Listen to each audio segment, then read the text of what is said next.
Olá, tudo bem? Vamos lá para mais uma videoaula da disciplina Ensino Religioso. Meu nome é professor Marlon de Oliveira, sou professor de Teologia, Filosofia, História e Ensino Religioso. E eu tenho o prazer de ministrar essa disciplina na Escola Batista de Itapevi. E esta videoaula é de número 2. Nós já vamos falar da videoaula agora, mas é uma videoaula para a turma, linda turma, do nono A da Escola Batista de Itapevi. Quero, primeiramente, antes de começar qualquer coisa, deixar aqui o meu abraço, a minha saudação para a turma do nono A da Escola Batista de Itapevi, ok? Vou morrendo de saudade de todos vocês, dos alunos e das alunas ali. Uma sala muito dinâmica e muito bom de se lecionar ali, ok? Também quero estender esse meu abraço à professora Regina, diretora do colégio, diretora da escola, também professora Regiane, coordenadora, e a todos os demais professores, professoras e funcionários desta escola, a qual eu tenho uma honra imensa de ser um dos professores, ok? A nossa videoaula é a videoaula de número 2 da disciplina Ensino Religioso para a turma, como eu já disse, do nono A. Nós estamos trabalhando o tema cidadania e convivência. Cidadania e convivência. Entendendo, como eu acabei de falar para a turma do sétimo A e sétimo B da mesma escola, da videoaula que eu acabei de gravar, o nosso relacionamento com o semelhante e conosco mesmo reflete o nosso relacionamento religioso com o sagrado, com Deus, ok? Então, por isso esse tema é importante. Cidadania e convivência, na videoaula número 1, nós trabalhamos o tema convivência consigo mesmo. E hoje nós vamos trabalhar a convivência com os outros. Convivência com os outros. Não é? Pontuamos isso um pouco sobre o sétimo A e B, e também na turma do oitavo A.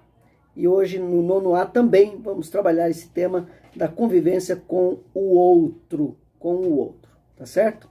Antes de nós entrarmos na aula propriamente dito, primeiramente, dê o seu like aí no vídeo, dá o seu like aí, deixa o seu like, se você gostou do vídeo, espero que você goste, feito com muito carinho, com muito cuidado, e também se inscreve no meu canal. Se você ainda não é inscrito, dá essa força aí, se inscreve lá e compartilha esse vídeo aqui com os seus colegas aí da classe, tá certo? E, segundo lugar, esta videoaula, ela é acompanhada das respectivas atividades que estão lá no Maestro. Então, depois de assistir esse vídeo, corre lá no Maestro e faça as suas atividades, tá bom? Bora? Vamos lá para a nossa videoaula, cidadania e convivência com o outro. Já vimos que convivência é a arte de aprender a viver juntos, Mas vamos lá, vamos caminhar nesse tema e que seja uma aula muito boa, produtiva a todos nós. A palavra compaixão, vem do latim compassione. Pode ser descrito como uma compreensão do estado emocional de outrem. Compreensão do estado emocional de outrem. A compaixão frequentemente combina-se a um desejo de aliviar ou minorar o sofrimento de outro ser, bem como demonstrar especial gentileza com aqueles que sofrem. A compaixão é frequentemente caracterizada através de ações, na qual uma pessoa, agindo com espírito de compaixão, busca ajudar aqueles pelos quais se compadece. Antes de começar, eu só esqueci, mas é importante eu avisar vocês que os créditos para os textos desta aula estarão na descrição do vídeo aqui embaixo e também lá no Maestro. Quando na postagem do vídeo, vai estar lá na descrição do vídeo os créditos dos textos usados nesta aula. Isso é muito importante, tá bom? Vamos lá. Como podemos conviver com uma doença grave? Pense nisso. Porque convivência é conviver. Seja comigo mesmo, com o problema que eu estou passando, com o outro, com Deus, que vai ser a próxima aula. Mas pense, como podemos conviver com uma doença grave? Passar a vida na cama, num leito de hospital, numa cadeira de rodas, poderia ser sinônimo de desespero e depressão. Mas é nesta hora que podem entrar em ação remédios infalíveis. E o melhor deles, fraternidade, carinho, calor humano. Somente quando a gente faz experiência de visitar um doente é que podemos perceber o valor do conforto, da palavra amiga, do carinho humano. Além de ser professor, eu também sou pastor e como pastor capelão. Fiz o curso de capelania hospitalar e já tive a oportunidade, a experiência de visitar muitos enfermos no hospital. Não só no hospital, mas em presídios, em asilos, orfanatos. E compartilho aqui da experiência, às vezes não muito agradável, porque ver o sofrimento do outro é algo que traz sofrimento para nós também. E, aliás, isso é compaixão. Mas vamos continuar. Quando a pessoa recebe uma visita, um estímulo de vida, ela fica com novo ânimo. Também quem visita experimenta uma sensação de felicidade por ter colaborado com a felicidade do outro que está doente. Às vezes, a gente ao visitar alguém que está doente, a gente sai mais amparado do que a pessoa doente em si. Isso é algo interessante. Às vezes, não é somente o remédio que alivia a dor das feridas.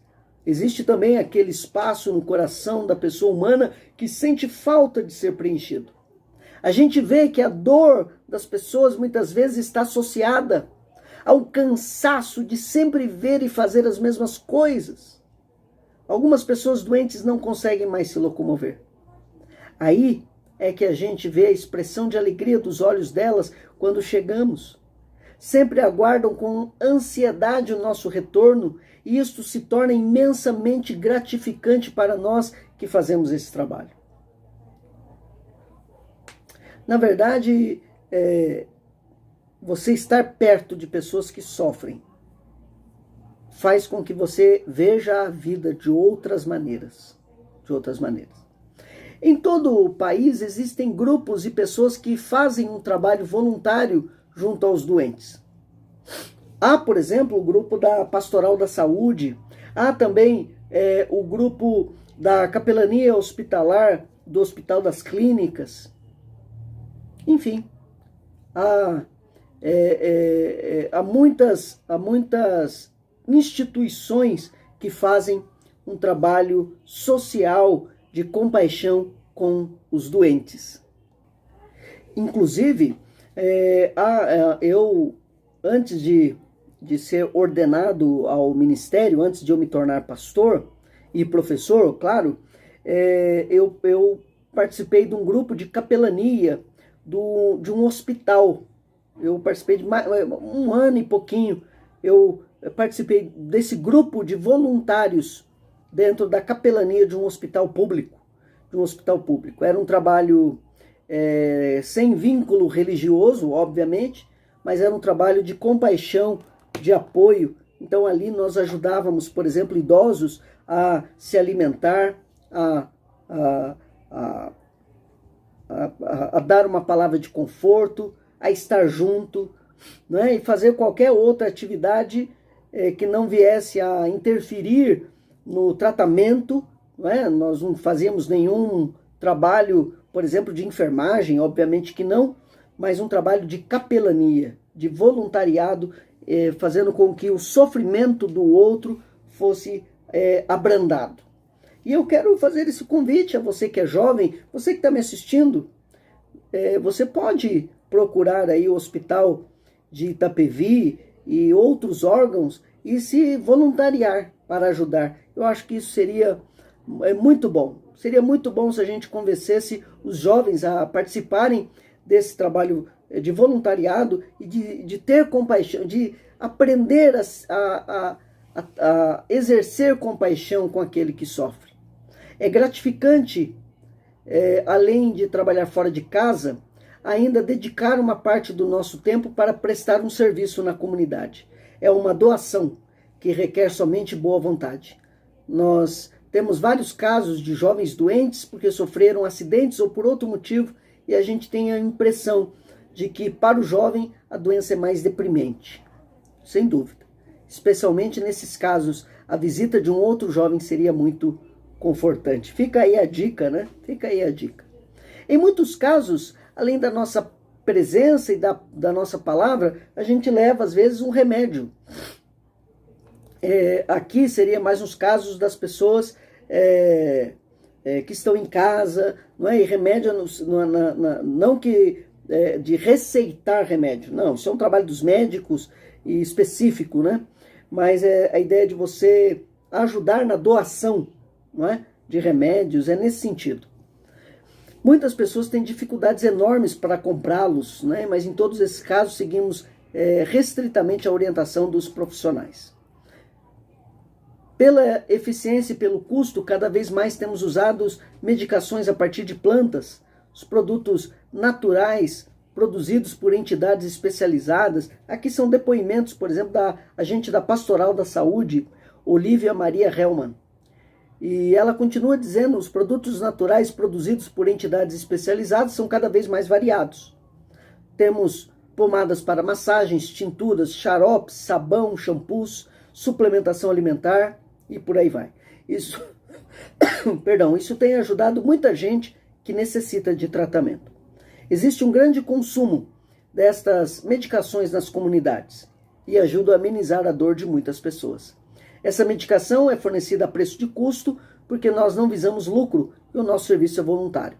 Ninguém é remunerado para fazer esse trabalho, mas é um trabalho que compensa, não é? E ela encerra dizendo, o meu desejo é envelhecer trabalhando na Pastoral da Saúde. E assim como a Pastoral da Saúde tem feito um belíssimo trabalho, outros órgãos de outras entidades, até ligadas também a outras denominações religiosas ou não religiosas, também fazem aí um excelente trabalho na área da saúde e do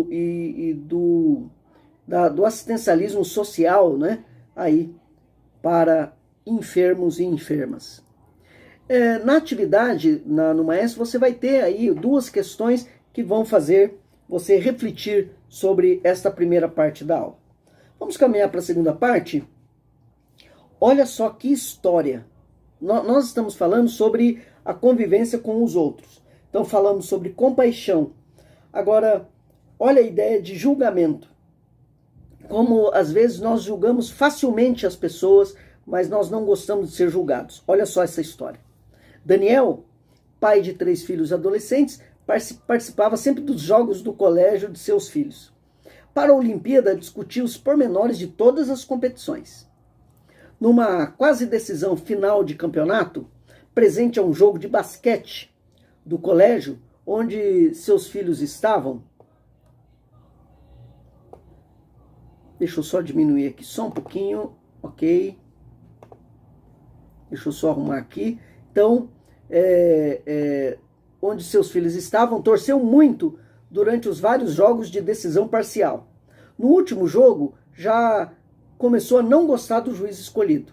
Criticou o tempo todo a atuação do juiz. Começou a perturbar o juiz. O time de seu filho mais velho teve uma partida tumultuada. Ele gritava da arquibancada do ginásio do colégio contra a atuação do juiz, que, aliás, era seu amigo. Sua esposa até saiu de perto para não passar vergonha. Ele estava fora de si. O time quase perdeu. No último momento conseguiram o ponto necessário para a vitória. Decidiram escolher o senhor... o time quase perdeu. No último momento conseguiram o ponto necessário para a vitória. Mas o seu Daniel, pai dos meninos, brigou com o juiz, saiu possesso, saiu irritado. Inclusive passou vergonha. À noite, depois do jogo, à noite, o senhor Daniel, o pai das crianças, o que criticou o juiz, julgou o juiz, recebeu um telefonema. Um dos juízes do jogo da decisão final estava passando mal. decidiram escolher o senhor Daniel para ser juiz da partida. E agora, hein? Ai, ai, ai. Olha o que vai acontecer. Na manhã seguinte, como juiz do torneio de basquete feminino do colégio, sentiu toda a hostilidade de pais contrários à sua escolha. Ouviu palavras agressivas que o aborreceram. Durante o jogo não conseguia acreditar na quantidade de coisas que aconteciam ao mesmo tempo. Tinha de tomar decisões rápidas e claras em meio a toda aquela agitação. E ele não fez um bom trabalho. Os pais, por sua vez, o criticaram muito. O seu Daniel saiu daquela quadra terrivelmente humilhado, apesar de todo o seu esforço. Essa experiência mudou completamente a sua visão acerca dos juízes esportivos. Para entendê-los, teve de passar pelas pressões que eles enfrentavam. A partir daquele dia, o senhor Daniel refletiu sobre Deus e sua atuação no mundo e em nossa vida. Foi entendendo melhor a atuação de Deus em sua vida. Várias passagens do Evangelho mostram a paciência de Cristo diante dos erros das pessoas. Inclusive, a Bíblia diz que o Senhor Jesus, quando estava crucificado, ele disse: Pai, perdoa-lhes, porque eles não sabem o que fazem. Isso é compaixão. Isso é aprender a conviver com o erro dos outros. Deus entende a todos, sabe esperar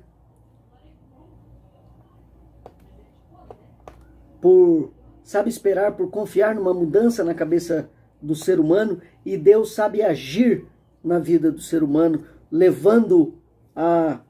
apresentando a ele uma proposta de mudança de pensamento que o leve a se relacionar melhor com o próximo. Orientados pela maneira de ver, julgar e agir de Cristo, temos menos dificuldade para conduzir nossa mente com mais verdade e justiça diante dos fatos.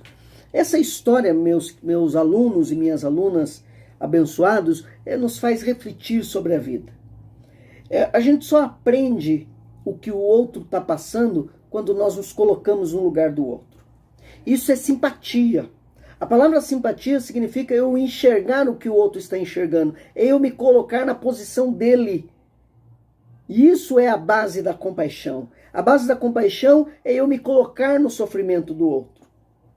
Antes de eu apontar o dedo, antes de eu julgar, seja o que for, seja a opção sexual, seja a opção religiosa, seja a opção social, enfim, eu posso dizer, olha, eu não concordo, mas nós não podemos julgar, nós não podemos riscar a pessoa do nosso relacionamento.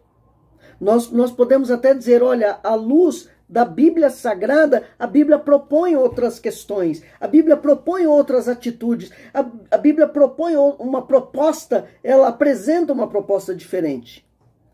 Mas nós não devemos julgar. A palavra julgar aqui é eu deixar de amar uma pessoa por causa das suas decisões. Nós temos que amar todas as pessoas, e independentemente dos erros ou dos acertos delas. Isso é a proposta da aula de hoje, porque o meu relacionamento com o outro tem a ver com o jeito como eu me relaciono com Deus. Vai ter uma atividade sobre perdão lá nas atividades do maestro, e você vai tratar sobre essas questões, não é, de perdão, de aprender a lidar com o erro dos outros, ok? Eu caminho para uma terceira parte da nossa aula, a justiça do rei. Olha que bonita essa história. Há muito tempo, em um reino distante, governava um jovem rei muito bondoso. Nenhum habitante do reino passava fome, porque seu palácio estava sempre aberto para dar comida aos súditos. E oferecia sempre a água mais cristalina e as frutas mais frescas.